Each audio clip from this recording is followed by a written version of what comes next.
Kajian Islam ilmiah di Roja TV dan Radio Roja.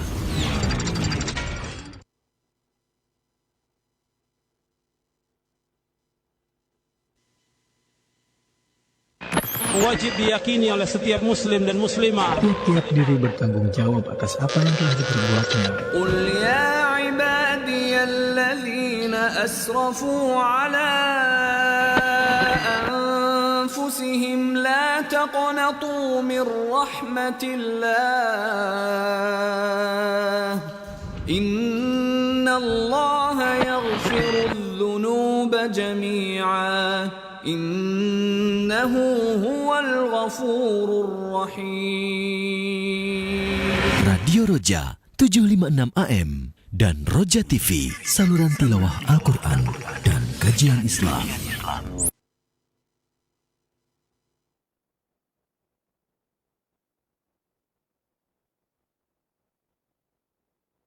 Assalamualaikum warahmatullahi wabarakatuh. Alhamdulillah wassalatu wassalamu ala rasulillah nabiyina Muhammadin wa ala alihi wa ashabihi wa man wala. Asyhadu an la ilaha illallah wa la syarikalah wa asyhadu anna Muhammadan abduhu wa rasuluhu amma ba'du.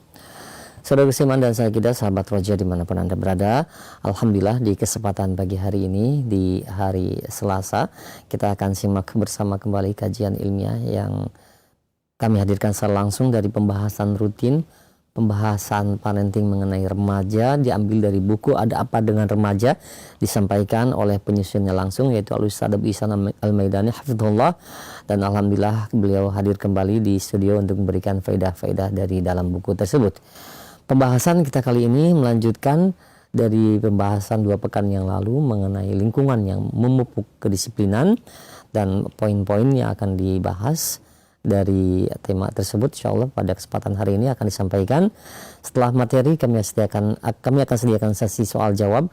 Bagi Anda yang ingin bertanya perihal pembahasan ini, silahkan Anda bisa mengirimkannya melalui layanan pesan WhatsApp, ataupun Anda bisa menghubungi kami di layanan telepon di satu nomor di 0218236543. Baik, kita akan simak bersama materi yang akan disampaikan kepada Ustaz. Kami persilahkan. Assalamualaikum warahmatullahi wabarakatuh. Innal hamdalillah nahmaduhu wa nasta'inuhu wa nastaghfiruh wa na'udzu billahi min shururi anfusina wa sayyiati a'malina may yahdihillahu fala mudhillalah wa may yudlil fala hadiyalah. Asyhadu an la ilaha illallah wahdahu la syarikalah wa asyhadu anna Muhammadan abduhu wa rasuluh. Ya ayyuhalladzina amanu ittaqullaha haqqa tuqatih wa la tamutunna illa wa antum muslimun wa ba'du. Kaum muslimin dan muslimat, sahabat Roja rahimani wa rahimakumullah. Pertama-tama kita bersyukur pada Allah Subhanahu wa taala di hari yang keempat bulan Ramadan ini kita bisa bertemu di pagi ini masih bersama buku Ada Apa Dengan Remaja, yang insyaallah pagi ini kita akan melanjutkan pokok-pokok bahasan yang ada di dalamnya. Kita bersyukur kepada Allah atas segala nikmat, kesehatan, kesempatan, nikmat iman dan Islam, dan banyak lagi nikmat-nikmat yang nggak mungkin kita sebutkan satu persatu. Salawat dan salam sebelumnya tidak lupa kita limpahkan untuk Nabi kita Muhammad sallallahu alaihi wasallam, keluarga beliau, sahabat beliau, dan umat beliau sampai hari kemudian.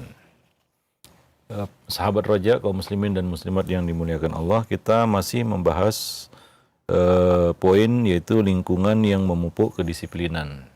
Ya, menanamkan kedisiplinan itu adalah salah satu bagian yang penting dalam pendidikan terutama remaja. Ya, tentunya disiplin ini merupakan salah satu kunci kesuksesan. Agama kita telah mengajarkan kita dan melatih kita untuk menjadi seorang yang disiplin. Ya.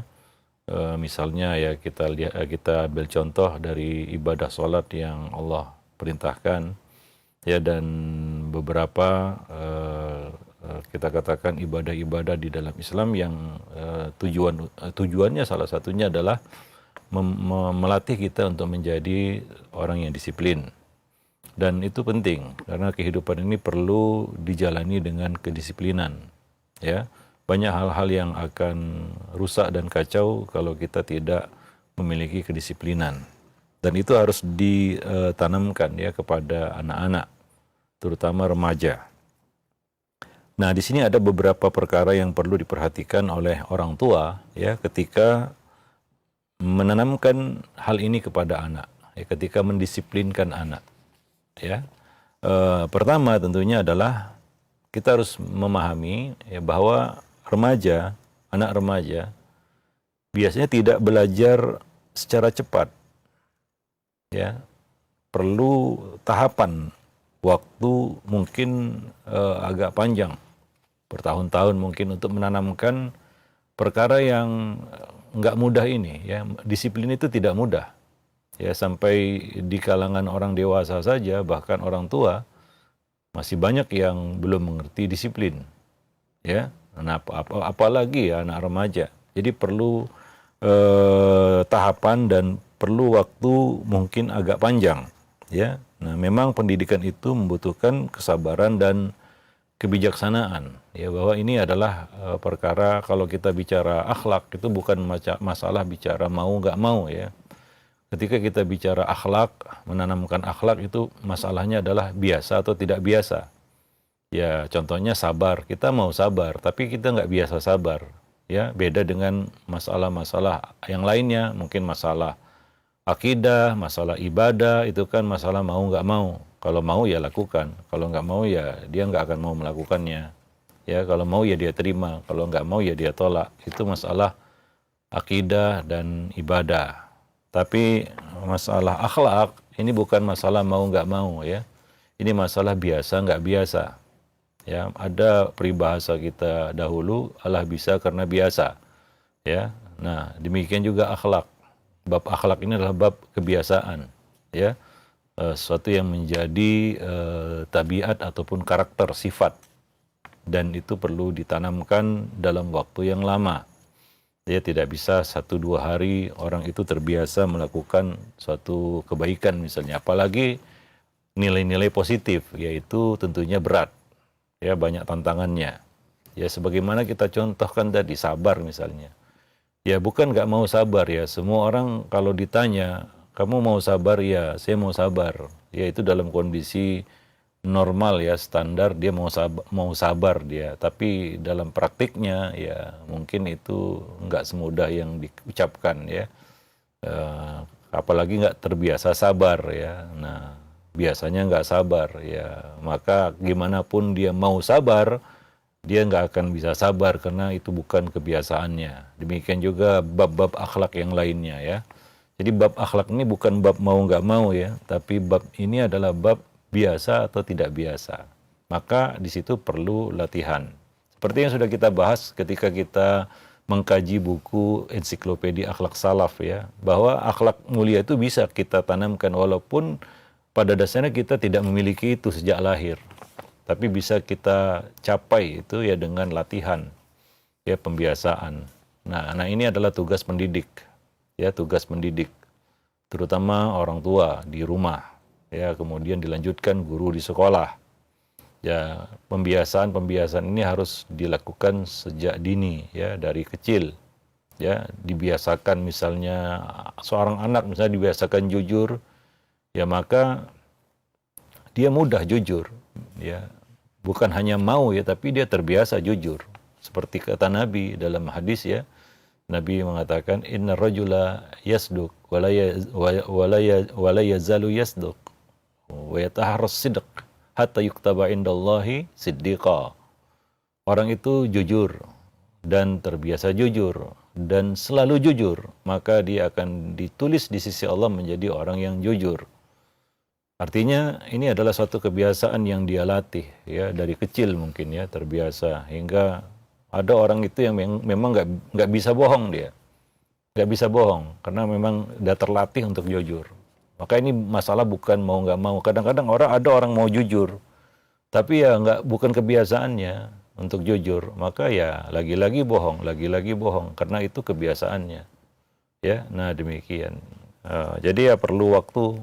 Dan ini sebenarnya penanaman akhlak itu tidak boleh telat, ya, harus ditanamkan sejak dini, ya, karena kalau ditanamkan sebaliknya maka kerjanya 2 kali lipat, Ya, pertama kita harus membongkar kebiasaan yang buruk itu, kemudian menggantinya dengan kebiasaan yang baik, ya. Nah, memang idealnya penanaman akhlak ini dari kecil sehingga tidak tumpang tindih tadi ya. Harus kita bongkar lagi kebiasaan buruknya, lalu kita tanamkan kepadanya kebiasaan baik, ya. Nah, walaupun kadang-kadang ya karena kelalaian pendidik ya mau nggak mau dia harus ya bongkar pasang seperti itu ya. Jadi memang harus sabar dan perlu waktu. Ya, maka diharapkan ya untuk bijaksana di sini ya.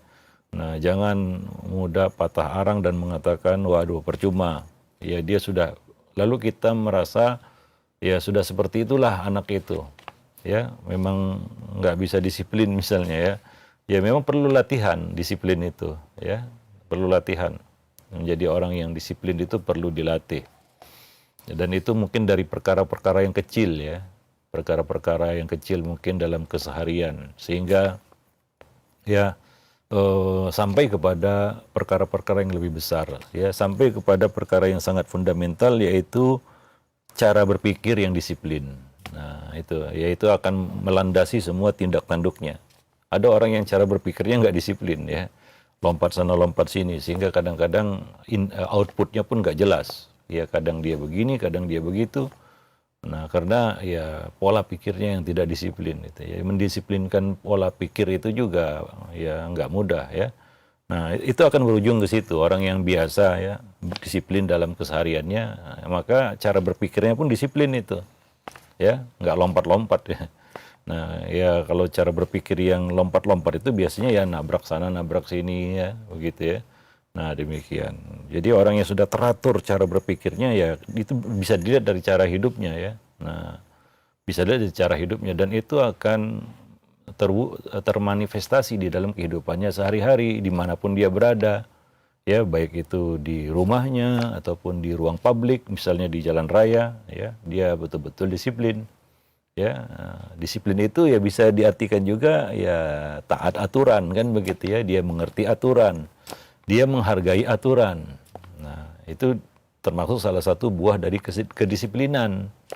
Ya, dia mengikuti aturan, tahu rule-nya. Nah, orang yang nggak ngerti aturan ya itu biasanya akibat dari ya ketidakdisiplinan ya. Nah, demikian. Hingga akhirnya ya seperti itu berbuah kepada ya ketidaktaatan ya. Nah, demikian, ketidaktaatan ya. Wallahu alam bisawab. Jadi ini perlu kesabaran untuk menanamkannya. Ya mungkin juga ketika kita melatih kedisiplinan pada anak, kita juga belajar juga. Ya, karena orang-orang tua, orang-orang dewasa saja sekarang ini ya perlu dilatih disiplin ya. Nah, mungkin itu tidak kita dapatkan dulu ya. Kita tidak dilatih untuk disiplin ya. Ya bisa kita lihat hari ini ya kalau mau lihat gambaran nyatanya ya di jalan raya bagaimana tingkat kedisiplinan manusia Indonesia. Ya bisa dilihat di situ. Ya bagaimana kedisiplinan mereka terhadap peraturan. Nah, ya kadang-kadang kan bisa dikatakan angin-anginan, kadang-kadang disiplin, kadang-kadang melanggar kan gitu ya. Nah, itu pola pikir yang cara berpikir yang tidak disiplin. Ya, akan berujung ya akan berbuah kepada perilaku. Ya. Nah, agama kan memperhatikan perilaku sebenarnya ya. Nah, demikian. Ya, sudah kita bahas sebelumnya ya bahwa ibadah, ya, akidah dan ibadah itu harus berbuah akhlak. Ya, yaitu perilaku.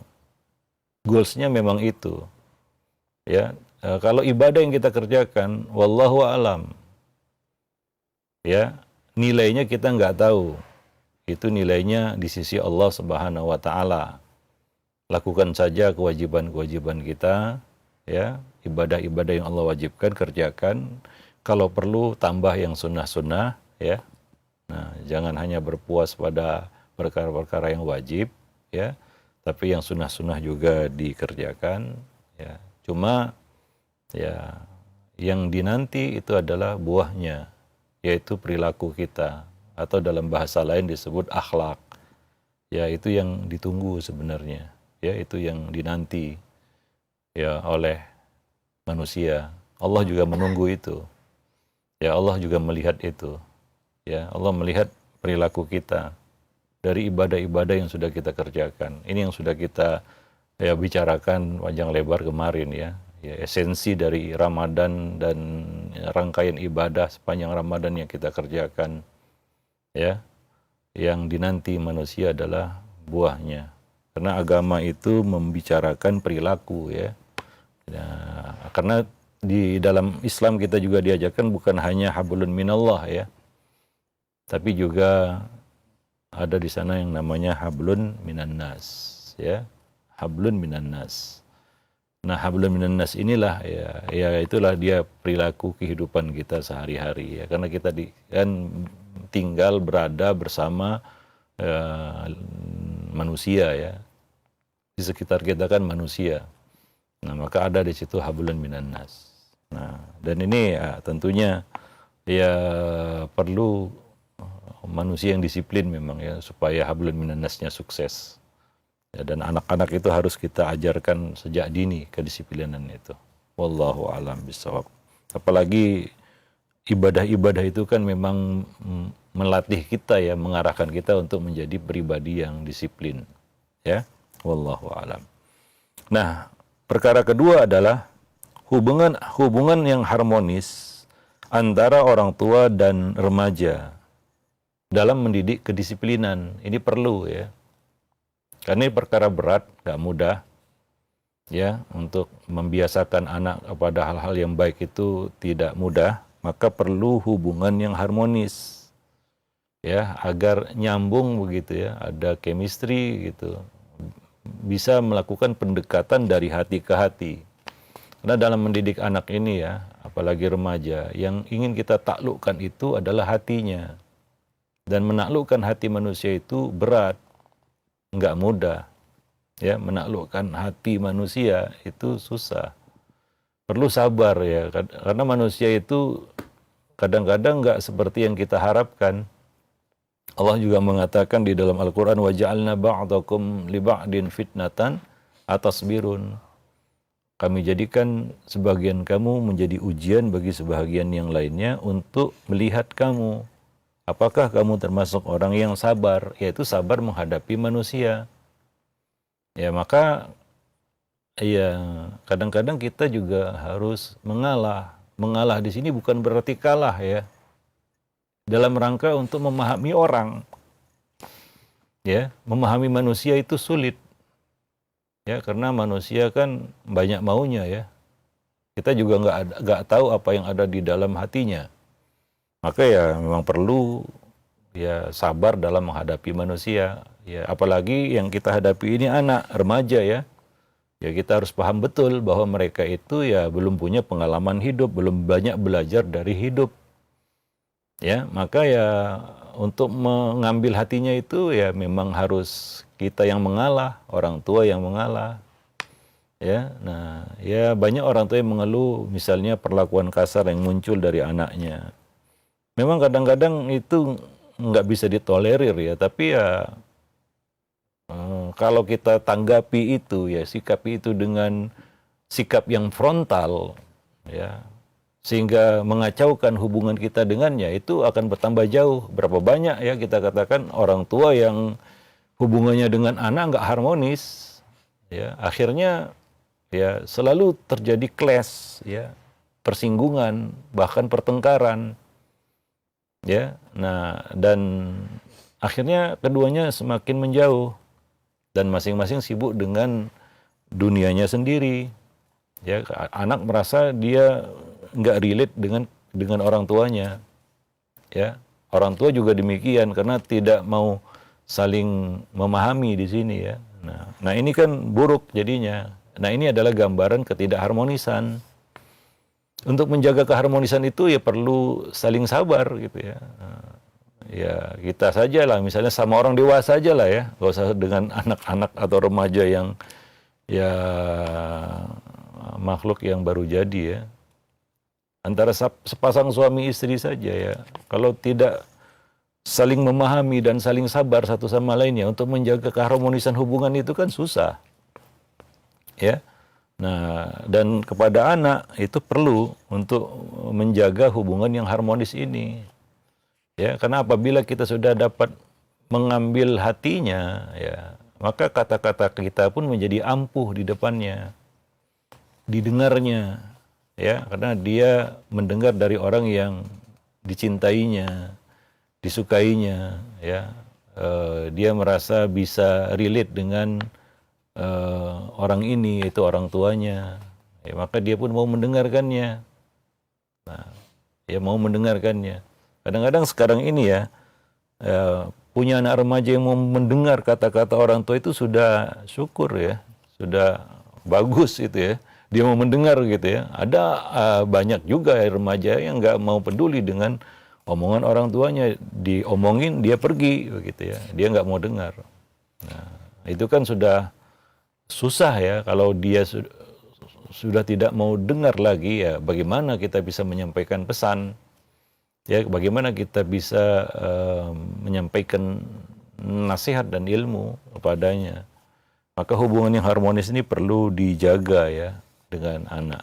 Ya, kadang-kadang ya orang tua ya memang harus banyak mengalah kan begitu ya. Nah, karena dia lebih dewasa ya, lebih banyak pengalaman hidupnya ya. Nah, dia yang harus bisa lebih mengerti. Ya, seperti kata Nabi ya, orang yang tua itu menyayangi yang muda. Ya, dengan itu yang muda akan menghormati yang tua. Begitu ya. Nah, Nabi mengatakan laisa minna man lam yarham saghirana wa yuwaqqir kabirana. Bukan dari golongan kami orang yang tidak menyayangi orang yang lebih muda dan menghormati orang yang lebih tua. Itu kan hubungan timbal baliknya ya yang kita harapkan. Dari kita menyayangi yang muda, kita berharap ya yang muda ini ya akan menghormati yang tua ya. Dengan menyayangi yang muda ini, kita berharap yang muda ini ya, mau nanti menghargai yang tua, kan begitu. Itu timbal baliknya. Nah, demikian. Wallahu a'lam bishawab. Maka ya memang pendidikan itu harus didasari dengan kasih sayang, ya. Nah, demikian. Arif, ya, Nabi juga mengatakan ya tentang pentingnya arif di dalam pendidikan, ya, kasih sayang, ya, kelembutan di dalam pendidikan. Ya, makan rifqu fi syai'in illa zana. Tidaklah ya kelembutan ada pada sesuatu melainkan akan membuatnya menjadi indah. Wa manuzi an syai'in illa syana. Dan tidaklah tercabut dari sesuatu, yaitu tidak ada kelembutan di situ, tidak ada kasih sayang di situ, maka akan menjadi buruk dia. Ya, nah, Allah juga mengatakan fabima rahmatim minallahi lintalahum. Dan dengan rahmat Allah kamu berlaku lemah lembut, kasih sayang kepada mereka. Walau kunta fazzan ghalidhal qalbi lan faddu min haulik. Kalaulah kamu kasar dan keras hati, maka mereka akan lari, menghindar darimu, pergi darimu. Ya, nah demikian. Maksudnya di sini kalau anak ya bukan artinya dia minggat dari rumah, enggak. Anak itu enggak minggat dari rumah, enggak pergi meninggalkan kita. Ya, namanya juga anak. Tapi hatinya yang pergi. Ya, hatinya yang pergi dari kita. Dia tidak mempedulikan lagi. Ya, memang dia tidak bicara mungkin ya, tapi ya hatinya sudah tidak bersama orang tuanya lagi. Bukan artinya anak itu akan minggat dari rumahnya, enggak sih. Ya, dan anak juga mau kemana dia? Ya, dia kan masih bergantung pada orang tuanya. Tapi kalau hatinya yang pergi, ini agak susah. Makanya tadi ya, menjaga hubungan harmonis ini adalah untuk mengambil hati anak tersebut. Ya, wallahu a'lam bishawab. Kemudian yang berikutnya adalah, yang ketiga adalah berpegang teguh dan konsisten kepada pendapat kita. Itu sangat penting. Inilah yang disebut dengan ketegasan. Jadi tegas itu bukan marah-marah, enggak. Enggak ada hubungannya antara tegas dan marah-marah. Marah-marah itu bukan tegas. Tegas itu adalah kita berpegang teguh dan konsisten kepada ya aturan kita, ya pendapat kita, ya kata-kata kita, ya tidak istilah ya orang-orang tidak mencela-mencela begitu ya. Hari ini ngomong A kita, besok ngomong B. Ya, hari ini kita ngomong A, besok kita buat B. Nah, itu kan tidak konsisten. Ini akan membingungkan ini. Ya, tidak tegasan ini akan ya mencitrakan pada pikiran anak, yaitu apa? Ya ketidakteraturan. Dan ketidakteraturan itulah adalah lawan dari kedisiplinan. Kedisiplinan itu kan keteraturan. Ya, nah demikian. Jadi dia lihat ada satu yang ya kita kontradiktif di situ. Dan itu akan menimbulkan konflik dalam benaknya ketika dia lihat itu. Ya, misalnya orang tua hari ini ngomong A, besok ngomong B. Ya, hari ini orang tua ngomong C, besok ngomong D. Ya ini kan membingungkan. Ya, sama hal itu dalam bentuk ucapan maupun perbuatan. Hari ini orang tua ngomong A, ya besok orang tua melakukan B. Nah, ketidakkonsistenan inilah yang membuat ya kita katakan pendidikan itu menjadi buyar. Ya, apalagi ya dalam hal kedisiplinan itu ya. Ya kita katakan tadi kedisiplinan itu ya ujungnya adalah buahnya adalah kedisiplinan di dalam cara berpikir. Ya, nah demikian. Yang itu akan berbuah dari kepada perilaku ya, akan berujung kepada perilaku itu indikasinya ya. Nah, yang nampak pada manusia yaitu perilakunya begitu. Nah ini yang disebut ketidaktegasan. Ini tidak tegas. Ya, ini orang yang tidak tegas atau dalam bahasa lain mencela-mencele. Ya, dan ini bisa membuyarkan pendidikan. Ya, maka perlu konsistensi di situ. Ustadz, kita orang tua kadang-kadang ya namanya manusia salah. Iya. Pendidik bisa salah. Karena pendidik juga manusia. Orang tua bisa salah. Ya namanya juga manusia. Ya, tapi tidak sama kesalahan pendidik dengan kesalahan anak. Ya. Misalnya guru ngajar matematika salah begitu ya. Nah, itu kan fatal daripada anak dikasih soal matematika salah jawabnya. Ya kan beda, sama-sama salah kan. Tapi kesalahan dari guru itu berbeda dengan kesalahan murid. Ya, murid salah mungkin bisa dimaklumi. Tapi guru salah, nah ini suatu yang serius. Nah, maka ya kita juga manusia ya. Kadang-kadang kita sebagai orang tua juga salah. Nah, tapi kadang-kadang orang tua itu kalau anak salah dibesar-besarkan. Tapi kalau dia salah ditutup-tutupi seolah perkara kecil. Nah, ini disebut blunder ya dalam pendidikan. Dan banyak orang tua yang berperilaku seperti itu. Ketika anak salah itu dibesar-besarkan. Ya, kadang-kadang anak itu dibuat malu ya dengan kesalahannya. Tapi kalau orang tua salah, diam-diam aja, ditutup-tutupi, atau ya seolah-olah tidak terjadi apa-apa gitu. Mungkin anak diam, tapi jangan tertipu dengan diamnya anak. Dia terus mengamati itu. Dia lihat, wah orang tua saya salah, diam-diam aja. Kalau saya salah, di blow up gitu ya. Nah, ini sangat buruk ya. Ini sangat buruk sebenarnya. Ya, maka kalau bagaimana Ustadz kalau kita orang tua juga salah gitu ya. Maka kewajiban pendidik kalau salah itu adalah langsung minta maaf dan menyatakan salah. Ya, kita tidak boleh malu untuk itu. Biasa kan? Ya, bahwa manusia itu adalah tempat salah kan begitu ya. Nah, kita juga ya sering berbuat salah. Tapi ketika kita salah jangan dianggap biasa begitu. Jangan dianggap waduh biasa. Misalnya kita kasar sama anak ya, kita anggap biasa itu. Ya, walaupun dalam hati kecil kita salah saya ini. Ya, kita karena marah-marah kita kasar sama dia ya. Ya, lalu kita anggap biasa, ya orang tua salah biasa, gitu ya. Tapi kalau anak salah, itu macam ya tidak ada ampunan bagimu, gitu ya. Dihabisi anak itu, dihukum, disanksi dia, ya begitu ya. Nah demikian. Nah itu kan anak merasa dia tidak mendapatkan keadilan, ya dari dalam hal perilaku ya. Nah, itu anak bisa membacanya sebenarnya.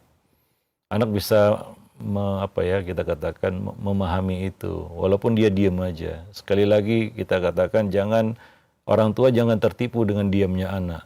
Yang kita anggap wah biasa itu. Kita salah nih orang tua ini ya, kita marah-marah, kita keluarkan kata-kata yang nggak baik kan begitu ya. Nah, salah itu salah, ya, tapi kita anggap biasa. Diam-diam aja kita, nggak ada permohonan maaf, nggak ada pengakuan salah, ya biasa aja gitu. Nah begitu anak salah, ya misalnya dia kasar juga kan gitu ya, kita langsung keluarlah kata-kata mutiara, apa nggak diajarkan di sekolah, begini begitu, kita pun berceramah panjang lebar gitu ya. Tapi ketika orang tua salah, kasar, sama-sama kasar ini, anak kasar, orang tua kasar juga. Contoh ini ya. Ini sama-sama salah, tapi tadi ya kita katakan, anak salah itu sebenarnya bisa dimaklumi. Tapi pendidik salah, ya, orang tua salah, pengajar salah, guru salah, itu suatu hal yang nggak boleh dipandang remeh. Ya, karena itu adalah hal yang susah dimaklumi sebenarnya. Maka jangan malu untuk minta maaf. Jangan malu untuk mengaku salah. Ya, itu juga satu bentuk pendidikan. Walaupun itu berat ya, gengsi ya, kita sebagai orang tua kadang-kadang gengsi kita. Wah, nah Abi salah misalnya, atau Umi salah misalnya. Itu memang kata-kata yang berat, apalagi harus minta maaf kan ya. Dan mungkin dalam benak orang tua yang harus minta maaf itu anak ke orang tua ya. Orang tua kayaknya bebas-bebas saja buat salah sama anak begitu, nggak perlu minta maaf gitu ya. Nah, memang harus dimaafkan si anak mungkin ya. Ya nggak seperti itu juga kan begitu ya. Nah, demikian. Wallahu a'lam bishawab. Jadi itulah yang namanya ketegasan. Ya, tegas, konsisten dalam memegang teguh pendapat kita, peraturan yang kita buat sendiri, ya, aturan yang kita buat sendiri, ya. Nah, demikian. Omongan kita sendiri. Ya, tegas itu tidak identik dengan marah-marah, ya. Ya, kadang-kadang marah-marah itu untuk menutupi ketidaktegasan orang tua. Ini agak aneh memang ya, orang tua itu marah-marah untuk menutupi ketidaktegasannya. Ya, ketika dia diinterupsi atau dikritik oleh anak karena tidak sinkron antara ucapan dan perbuatannya. Apa namanya reaksi orang tua? Marah. Wah, kamu anak tahu apa? Kamu begini begitu ya. Justru dia yang jadi amukan amarah orang tuanya. Nah, ini kan sangat buruk ya. Justru kita marah-marah itu untuk menutupi ketidaktegasan kita, Bu. Tapi kita seolah-olah ingin menunjukkan ketegasan dengan marah itu ya.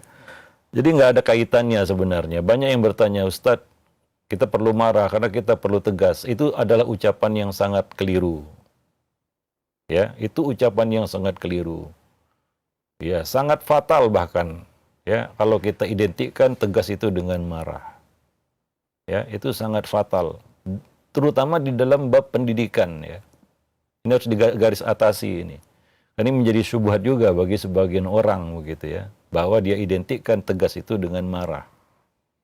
Ya, nah ini sudah kita bahas panjang lebar sebenarnya dalam buku ya, Mendidik Anak Tanpa Amarah, kan begitu ya. Nah, demikian. Berikutnya adalah yang keempat, ya, ketidakkonsistenan di dalam memegang pendapat dan aturan yang kita buat sendiri itu akan membuat kita sulit dipercaya oleh remaja, yaitu tidak mendapatkan kepercayaan. Karena untuk mendapatkan kepercayaan dari anak didik kita, ya, dari anak-anak kita, itu susah. Karena dia akan lihat satu kesalahan kita.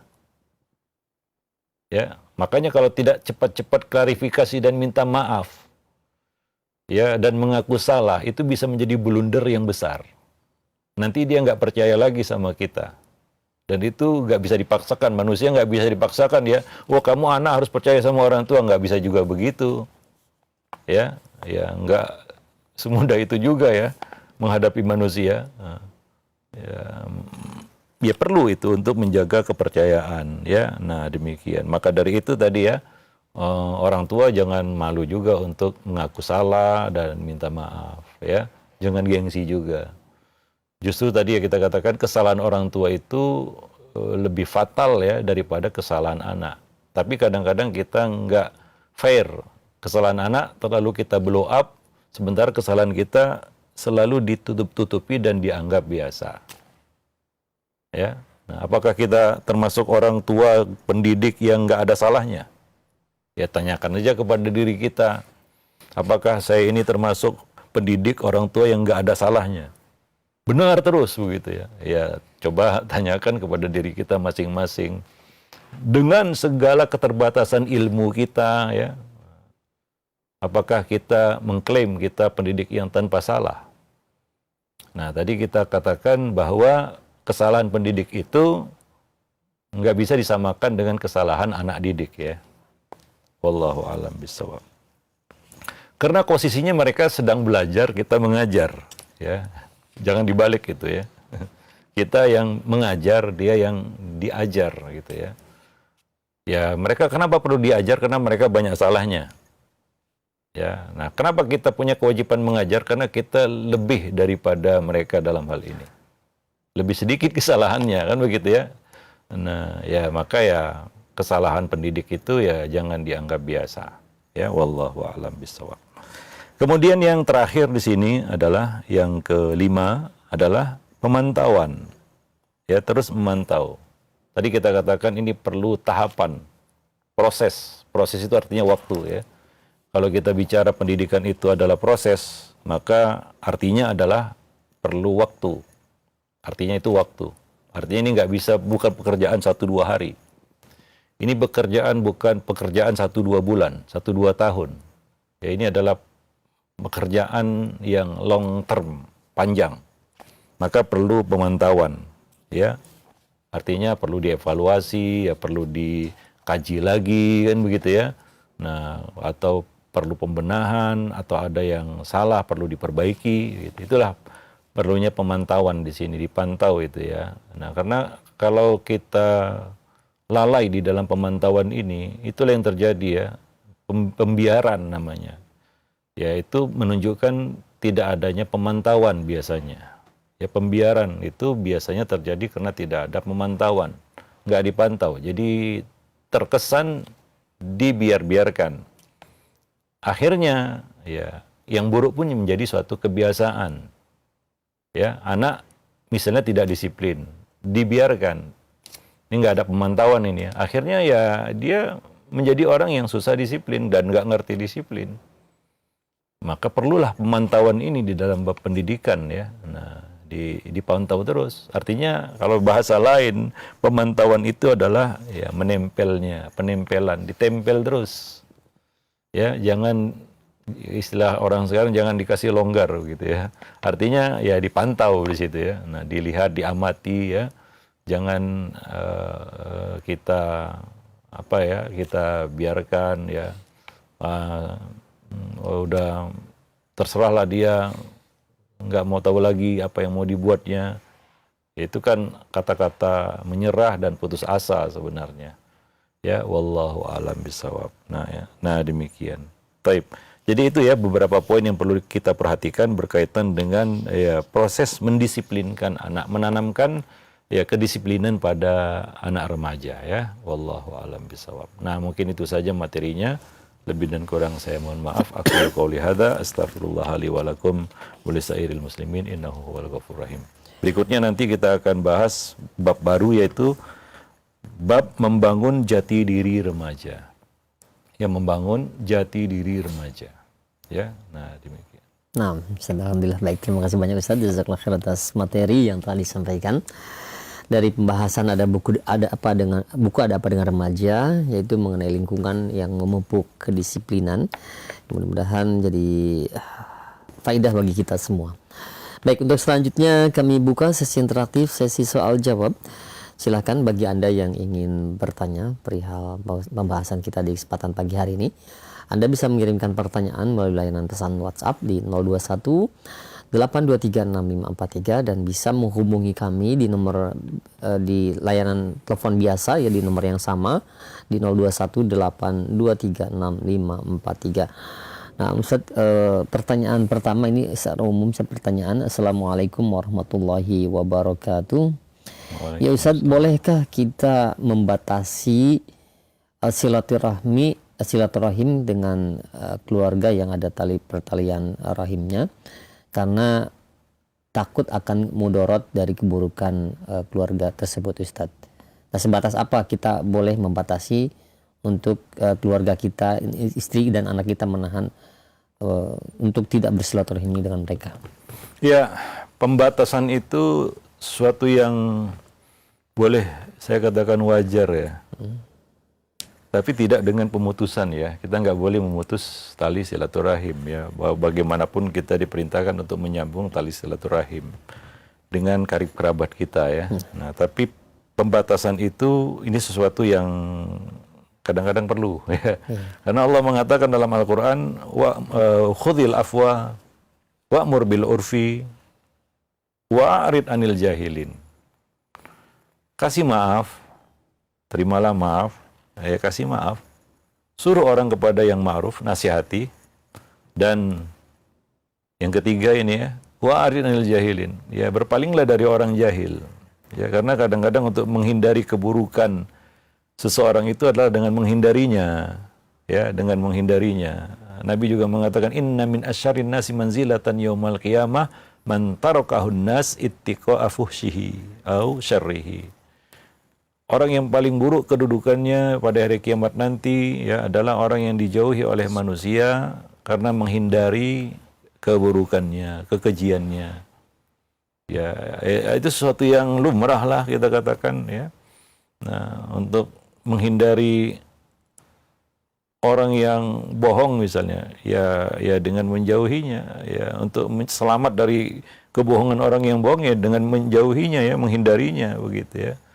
Nah, ya, itu sesuatu yang kita katakan wajar seperti yang kita sebutkan tadi. Allah juga mengatakan dalam ayat yang lain, ya salamun alaikum la nabtaghil jahilin. Assalamualaikum la nabtaghil jahil. Kami tidak menghendaki orang-orang yang jahil. Ya, wa idza khatabahumul jahiluna qalu salama. Jika orang jahil mengajaknya bicara, ya, maka mereka mengatakan salama. Assalamualaikum waalaikumsalam. Mungkin hanya sebatas itu saja ya untuk menjaga hubungan dengan mereka. Yaitu ya assalamualaikum waalaikumsalam. Kita tidak memutus hubungan dengan mereka tapi kita membatasinya. Ya, ayat itu kan mengisyaratkan itu. Ya wa idza khatabahumul jahiluna qalu salama. Ya, salamun alaikum la nabtaghil jahilin. Ya, tetap assalamualaikum waalaikumsalam artinya apa? Menjaga hubungan silaturahim ya, apalagi karib kerabat ya dengan muslim aja nggak boleh. Ya, ada orang yang buruk lah misalnya kita katakan terkenal dengan keburukan dan kekejiannya, ya tetap ya kita nggak boleh memutus hubungan ya dengan muslim, ya kan begitu ya. Nah, tapi ya ada batas minimal itu ya. Ya bahwa kita ya masih mengucapkan salam kepadanya. Assalamualaikum waalaikumsalam. Ya, nah demikian. Ya, tapi lebih dari itu ya mohon maaf kan begitu ya. Seperti ya itu. Kasih maaf, suruh kepada yang baik-baik dan berpalinglah dari orang yang jahil kan begitu. Ya demikian juga kita juga mengerti bahwa di antara karib kerabat itu kadang-kadang ada yang berusaha untuk menanamkan hal-hal yang buruk ya pada anak misalnya. Ya mau nggak mau ya kita harus membatasi gitu ya. Ya misalnya dia ada karib kerabat yang suka berbohong misalnya. Ya suka berkhianat misalnya, suka mengingkari janji misalnya atau yang kasar misalnya ya mau nggak mau supaya nggak ketularan ya karena ya kebiasaan buruk itu lebih cepat menularnya daripada kebiasaan baik ya. Kebiasaan baik itu perlu effort yang besar ya untuk bisa kita tularkan ya kepada orang lain atau bisa menular kepada orang lain. Itu kebiasaan yang baik ya. Tapi kalau kebiasaan yang buruk itu seperti penyakit menular memang cepat sekali dia tiba-tiba sudah ketularan aja semuanya. Ya, nah demikian. Maka saya katakan tadi itu hal yang wajar. Ya, nah tapi jangan sampai memutus tali silaturahim kan begitu ya. Nah itu yang harus kita jaga karena kita dilarang untuk memutus tali silaturahim. Ya minimal assalamualaikum waalaikumsalam itu ya. Nah demikian. Silakan. Nah, iya baik, alhamdulillah. Baik, terima kasih banyak Ustaz atas jawaban dan penjelasannya. Demikian untuk yang bertanya. Dan selanjutnya yang kedua masih kami ajukan di layanan pesan WhatsApp. Ada pertanyaan, ya Ustaz, contoh-contoh mengalah kepada anak itu seperti apa Ustaz? Karena dalam pengalaman saya takut bukan mengalah, tapi malah jatuh pada inkonsistensi suatu aturan. Ustaz, jazakumullah khair. Ya, mungkin ini di dalam apa ya kita katakan kehidupan sehari-hari ya. Mengalah di sini artinya ya kita banyak berharap kepada anak ya. Maunya kita tuh anak tuh begini. Tapi kan tidak semua tercapai ya. Tidak semua yang kita inginkan pada anak itu memang terjadi. Kira-kira apakah seperti itu dalam kenyataan? Kayaknya iya ya. Kita banyak punya ekspektasi yang tinggi kepada anak. Ya memang itu adalah ekspektasi setiap orang tua. Dia ingin anaknya begini. Dia ingin misalnya ya baik itu hal-hal yang kita katakan yang berkaitan dengan perilakunya maupun prestasinya misalnya. Kita ingin anak begini ya. Wah, seperti apalagi kita banding-bandingkan dengan anak orang lain kan begitu ya. Wah, ya misalnya kita lihat anak orang lain itu wah kalau bicaranya itu santun, kayaknya tertata dengan baik kata-katanya kan begitu ya. Kita ini bicara remaja ya. Sementara kita lihat remaja kita ya. Ya kadang-kadang agak ketus kan begitu ya. Kadang-kadang tidak memiliki kemampuan untuk berkomunikasi yang baik. Itu bisa terjadi ya di dalam kenyataan ya. Kita bicara yang nyata-nyata aja lah. Ya kita contohkan itu aja satu contoh itu. Mungkin orang tua kecewa di sini ya. Ya. Karena dia lihat anak orang lain kayaknya cara komunikasinya bagus gitu, kata-kata yang dipilih juga bagus ya, mungkin caranya juga bagus, sementara dia lihat anak remajanya nggak seperti itu. Apa yang harus kita lakukan di sini? Pasti anak orang tua kecewa di sini ya. Dia ingin, wah mungkin dia akan banding-bandingkan gitu ya. Kamu kenapa nggak bisa seperti si Fulan dan si Fulan, si Fulana dan si Fulana kan begitu ya. Nah. Dan ini yang membuat orang tua kecewa tentunya ya. Nah, karena anak tidak seperti yang diinginkannya ya, di luar ekspektasinya sebagai orang tua ya. Nah, demikian. Nah, disinilah ya mengalah itu ya. Artinya nggak bisa kan kita marah-marah dan memaksa dia untuk bisa seperti itu ya. Ya, kita harus menyadari juga mungkin kita yang kurang di sini. Ya kurang mengajarkannya etika berkomunikasi kan begitu ya, atau kita justru tidak mencontohkannya, tapi kita maunya seperti itu. Paham maksudnya di sini ya? Orang tua tidak menyontohkan, tidak mengajarkan, bahkan sebaliknya mengajarkan seperti itu, tapi dia ingin anaknya seperti itu. Ya, ingin anaknya ya bicaranya santun, bicaranya bagus, kata-katanya juga tertata dengan baik kan begitu ya. Wah, memang seperti itulah yang diinginkan, tapi ya kenyataannya nggak seperti itu, ya. Kenyataan yang dia dapati nggak seperti itu. Ini yang real aja ya dalam kehidupan yang kita jalani, yang kita hadapi ya. Anak tidak seperti itu, walaupun memang sudah disekolahkan kan gitu ya. Tapi ini kan berkaitan dengan pendidikan. Pendidikan itu ingat itu riwayat. Ada riwayat yang nggak benar di sini, gitu ya. Mungkin dari orang tuanya juga, ya. Bisa jadi orang tua menyontohkan sebaliknya, ya. Orang tua juga menyontohkan cara berkomunikasi yang buruk, ya. Yang kedua, orang tua tidak mengajarkannya. Yang ketiga, kenapa tidak mengajarkannya? Mengandalkan dari sekolah mungkin ya. Dia kira itu semua diajarkan di sekolah, ya. Nggak semua kan perkara-perkara seperti ini diajarkan di sekolah. Ya, nah kemudian setelah itu apakah kita terlalu tinggi ya ekspektasinya kepada anak? Ya, kemudian kita kecewa. Ya, nah disinilah kita harus dalam bahasa lain menerima realita kan gitu ya. Nah, itulah kata-kata mengalah di sini. Artinya ya bisa juga ada mengalah sih mengaku salah gitu ya. Ini salah dari kita gitu ya. Nah, coba lihat kita, apakah kita mengajarkan seperti itu, menyontohkan. Mungkin tidak menyontohkan apa-apa. Bahkan mungkin menyontohkan sebaliknya kan gitu ya. Ya kita menyontohkan kalau kita bicara ya kasar, bukan kepada anak ya, tapi kepada orang lain, misalnya kepada istri. Kita bicara sama istri itu kasar misalnya, sesukanya misalnya. Mungkin kepada anak lembut gitu ya. Tapi ini yang dilihat oleh anak kan begitu ya. Nah, kemudian begitulah dia. Itulah yang ditirunya misalnya. dia dapat pelajaran dari situ. Ya, memang kita tidak mengajarkan, tapi secara tidak langsung kan kita mengajarinya seperti itu. Ada orang tua yang gini ceritanya, orang tua yang kesel sama anaknya karena anaknya marah sama dirinya, gitu ya. Anaknya berani marah sama orang tuanya, begitu ya. Ini terjadi juga pada remaja ini. Ya, tapi kadang-kadang orang tua itu nggak sadar ya bahwa dia yang menyontohkan marah itu kepada anak. Dia suka marah-marah juga, gitu ya. Dia nggak bisa dan nggak berhasil mengendalikan emosinya kepada anak. Ya, mungkin dia menganggap marah sama anak itu penting. Ya, mungkin. Tapi yang dia tidak sadari adalah dia mengajarkan marah itu kepada anak.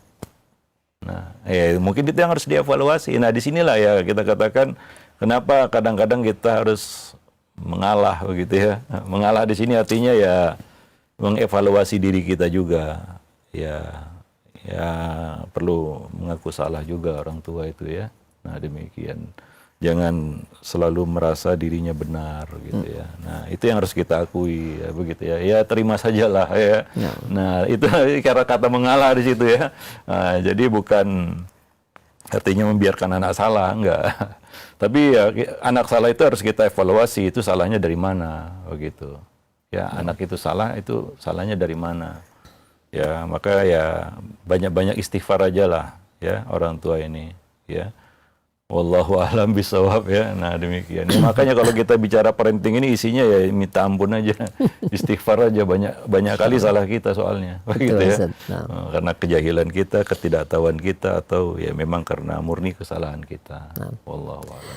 Ya, baik, alhamdulillah. Terima kasih banyak Ustaz. Jazakallahu khairan atas jawaban dan nasihatnya. Demikian untuk yang bertanya. Dan selanjutnya mungkin satu kesempatan kami berikan di layanan telepon. Jika ada yang ingin bertanya secara langsung, silahkan di 0218236543. Kami tunggu. Nah, silakan. Halo. Atau sambil menunggu kami ajukan kembali Ustaz pertanyaan di layanan pesan WhatsApp. Assalamualaikum warahmatullahi wabarakatuh. Ya Ustaz, apakah bagus Ustaz jika kita membiarkan seorang kakak yang terlalu mengatur adiknya dan sering menasihatinya jika adiknya itu melakukan kesalahan Ustaz? Karena saya takut ketika kita tegur kakaknya supaya jangan terlalu mengatur adiknya, takutnya kakaknya tersebut tidak mau peduli lagi dengan adiknya. Dan jika kita biarkan juga, maka takutnya si kakak akan besar kepala Ustaz. Mohon nasihat bagaimana baiknya? Ya, baiknya di sini orang tua harus jadi penengah ya. Mungkin si kakak melakukan itu mungkin merasa bertanggung jawab ya, dia merasa ada tanggung jawab di situ. Maka di sini orang tua harus hadir juga begitu ya, bisa menjadi penyeimbang begitu ya. Nah, ya mungkin si kakak ini juga dalam menyampaikan nasihat mungkin juga belum proporsional kan betul. Begitu ya. Ada hal-hal yang berlebihan mungkin ya, namanya juga itu bukan tanggung jawab bukan terletak di pundaknya kan begitu ya. Nah, maka orang tua di situ ya harus menjadi penyeimbang gitu ya, hadir di situ ya, mungkin menguatkan kan begitu ya. Nah, sehingga tidak terkesan bahwa orang tua lepas tangan gitu ya, dia menyerahkan ini kepada si kakak. Ini akan menjadi buruk dalam pandangan anak begitu, baik si kakak maupun si adik gitu ya. Ya mungkin merasa si kakak ini terlalu over ya. Si kakak juga mungkin dia punya pandangan ini kayaknya orang tua diam aja gitu ya. Itu kan dua-duanya jadi dalam persepsi dua-duanya kan jadi buruk ini ya. Maka di situ kenapa kita katakan orang tua harus hadir di situ ya. Nah, demikian. Membalancing minimal itu, atau ya kita kata membackup nasihat itu kan begitu ya. Nah, meluruskan kalau ada hal-hal yang nggak tepat kan gitu ya. Oh, maksud kakakmu begini begitu ya. Dan ini untuk ya menjaga hubungan keduanya juga begitu. Nah, wallahu a'lam. Jangan diam saja. Kalau diam saja terkesan ya dua-dua punya persepsi yang negatif terhadap orang tuanya begitu ya. Nah, demikian. Wallahu a'lam bishawab. Ya. Tapi kalau kita bungkam kakaknya juga ya itu. Nah, juga buruk kan begitu ya. Nah, karena ya anak itu juga perlu apa? Perlu dibekali dengan kemampuan untuk mempengaruhi, ya, tentunya kepada hal-hal yang positif ya. Nah, ya sebagaimana sudah kita sampaikan dulu, manusia itu ya kalau nggak dipengaruhi ya mempengaruhi kan begitu ya. Nah, kalau nggak didakwahi ya mendakwahi. Anak-anak kita harus kita bekali ya kemampuan untuk mempengaruhi dan mendakwahi ya. Nah, ya karena di luar sana ya kita lihat banyak orang-orang yang juga mempengaruhi dan mendakwahi dan mengajak ya kepada yang baik maupun kepada yang buruk kan begitu ya. Nah, demikian. Ya, jadi ya dia harus punya kemampuan itu, dan seorang kakak yang punya kesadaran untuk menasihati adiknya itu adalah satu yang plus ya. Ya, plus, tapi harus diawasi juga. Mungkin caranya yang mungkin kurang proporsional ya. Ya kurang tepat kan begitu ya. Nah, ya pastilah itu karena pengalamannya yang masih minim kan begitu ya. Mungkin dia agak kasar, mungkin terlalu keras ya, atau berlebihan ya. Nah, demikian. Jadi perlu ditengahi di situ, perlu hadir orang tua di situ ya. Nah, demikian. Jangan diam saja. Kalau diam saja terkesan ya orang tua ya satu membiarkan semua yang dilakukan oleh si kakak ini ya.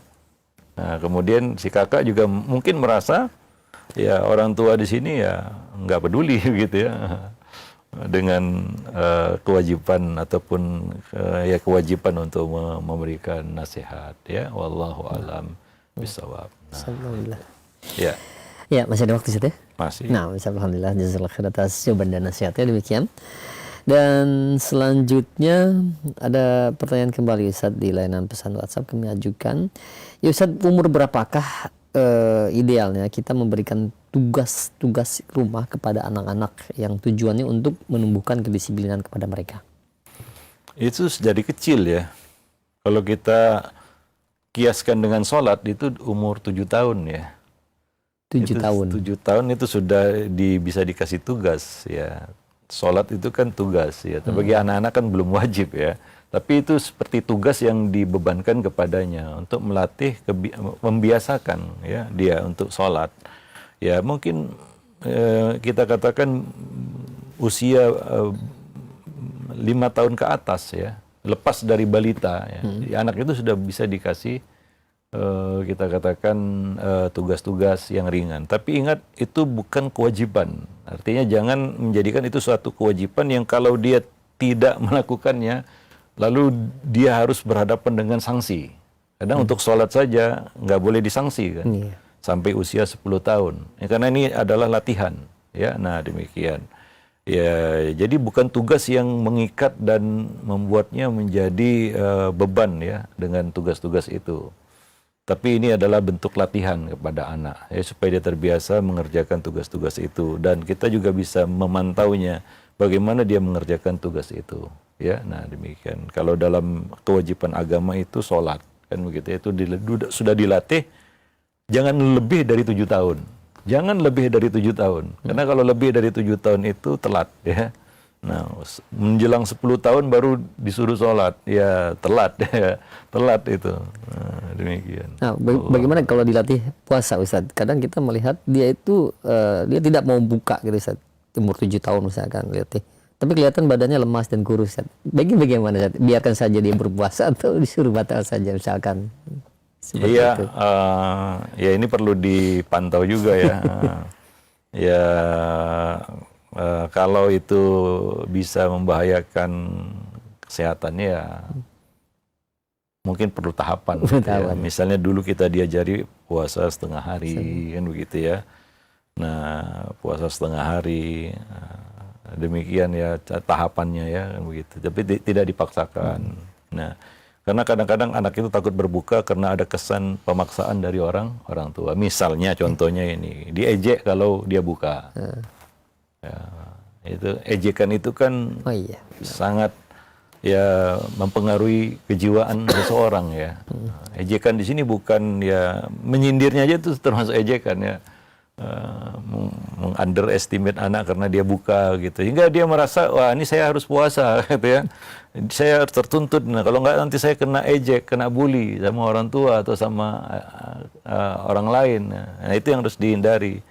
Ya karena dia ini dalam tahap latihan. Dulu para salaf membuatkan mainan supaya anak itu lupa makanan kan gitu ya. Nah, kalau mereka ingat makanan ya dikasih begitu. Nah, demikian.